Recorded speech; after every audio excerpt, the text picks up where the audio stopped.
Un an après le séisme qui a fait près de 300 000 morts et transformé la capitale, Port-au-Prince et plusieurs autres villes et localités en champs de ruines, Haïti continue de s'enfoncer dans le chaos. La situation est indigne. Plus d'1 million de personnes vivent toujours au milieu des décombres, dans des camps d'urgence, dans une promiscuité abjecte et malsaine. Haïti a besoin d'investissements durables dans les domaines qui sont l'épine dorsale de toute société. La jeunesse, l'éducation, la culture. Haïti a besoin que l'on donne aux Haïtiennes et aux Haïtiens les moyens d'être partie prenante d'une reconstruction qui les concerne au premier chef.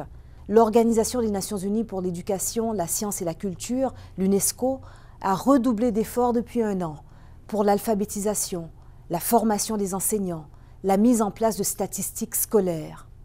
Nous avons formé des maçons aux techniques antisismiques. Nous avons aménagé des centres de formation professionnelle, créé le programme Un livre, un enfant.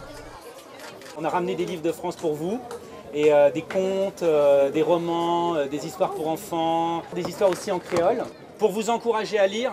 Et donc voilà, on espère que juste ces livres, cette petite contribution vous aidera, mais ça dépendra surtout beaucoup de vous. Vous êtes vraiment le futur de ce pays. Donc si vous travaillez, si vous étudiez, ce pays aura un visage extraordinaire. La majorité de la population haïtienne a moins de 25 ans. Cette jeunesse est une chance pour l'avenir. Nous devons la saisir. Ils veulent travailler, faire partie des solutions.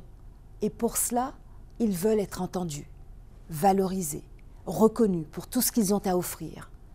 Ils sont désireux aussi qu'un plus grand soutien soit accordé aux initiatives locales, qui sont nombreuses. La communication, c'est aussi un besoin très important. Donc l'UNESCO a voulu appuyer ce projet qui est monté donc par Médias Alternatifs et l'UNESCO pour permettre aux déplacés de se reconnecter.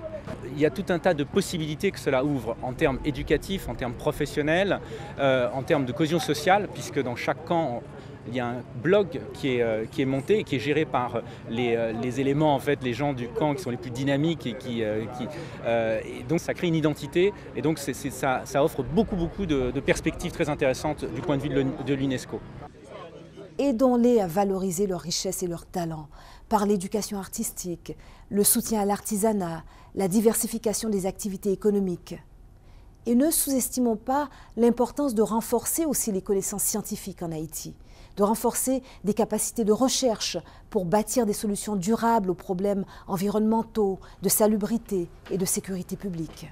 Dans le cadre de la coopération entre l'Université Quisqueya et l'UNESCO, plus particulièrement le programme hydrologique international de l'UNESCO, comme thématique centrale d'enseignement et de recherche, comment développer de technologies appropriées, c'est-à-dire alternatives à faible coût, pouvant dépolluer non seulement les eaux usées, mais également assurer une eau beaucoup plus potable, une eau de qualité au niveau de la boisson. L'UNESCO va financer la rédaction d'un chapitre spécifiquement sur le choléra et ensuite procéder à la publication, à l'édition de l'ouvrage, lequel sera ensuite distribué dans un certain nombre d'écoles. Toujours avec l'assistance de l'UNESCO, nous allons sélectionner des enseignants de ces écoles-là pour les former sur l'eau avec un sens aigu de protection de l'environnement doit avoir vis-à-vis de l'eau. Donc du coup, ces enseignants vont eux autres transmettre le message aux élèves. L'éducation, la culture, c'est ce qui reste quand tout le reste est détruit. Et ce qui détermine aussi la capacité d'un peuple à faire face. La culture haïtienne est un trésor pour le développement. La région de Jacmel, par exemple, a tout le potentiel d'un grand pôle culturel et touristique. Ses artistes et ses artisans, son carnaval, son quartier historique sont des leviers puissants sur lesquels s'appuyer.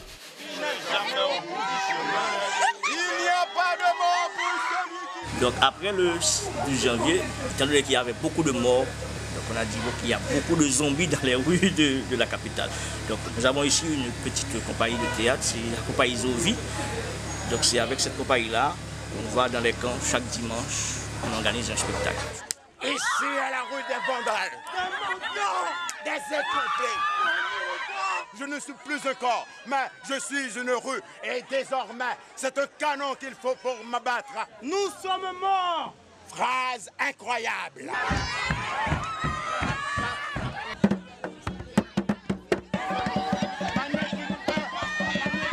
On On est content. Grâce à la UNESCO et avec les enfants de Kara 2, nous sommes parvenus jusqu'ici. Ma mission consistera à voir à ce que la stratégie d'appui à moyen et à long terme de l'UNESCO pour Haïti participe activement aux efforts de reconstruction et de refondation souhaités par l'État haïtien et par la société civile haïtienne. Je m'engage aussi à mener une véritable croisade pour amener la communauté et les organisations internationales à honorer leurs promesses et leurs engagements. Je